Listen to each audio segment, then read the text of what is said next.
From as far back as I can remember, I knew my mom hated me. She gives me sleeping pills when I'm 3, when I'm 5, she tries pesticide instead, but I'm hard to get rid of. By the time I'm 7, I've already learned how to fight back. If she refuses to give me food, I flip the table so no one can eat either. If she beats me up until I'm on the ground, writhing in pain, I go after her beloved son the same way, leaving him bruised and bawling. That's how we stay locked in battle until I turn.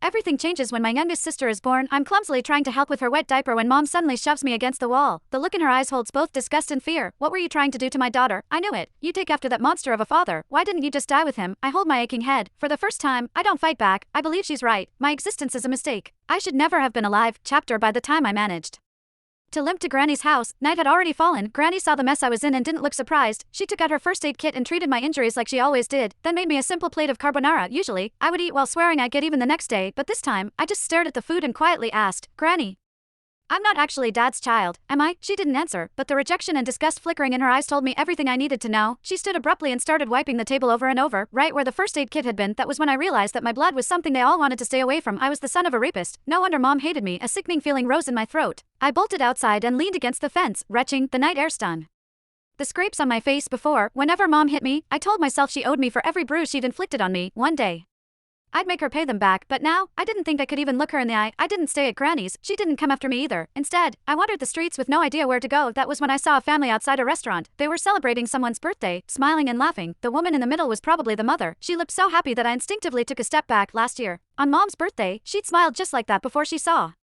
me. The moment she saw me walk in, her smile vanished, replaced with utter disgust. Back then, we had an essay with the theme, my mother. I wrote that Mom was a heartless villain. My teacher dragged me into her office and lectured me for an entire period. I barely heard most of it. I only remembered her saying, no mother in this world would ever stop loving her child. I believed her. I saved money from collecting recyclables and bought my mom a birthday cake. I just wanted a hug, the same kind she gave my brother, Casper Willis, but her frigid expression was like a stab in the heart. I felt like a fool, standing there with that cake in my hands. Anger overwhelmed me. When no one was looking, I went out and caught a couple of frogs in the garden. Then, I hid them in the cake. I could still remember the way she screamed when they jumped out. Back then, I felt a twisted sense of satisfaction. I thought she didn't deserve to be a mother. I thought she had it coming, but now, I know the truth.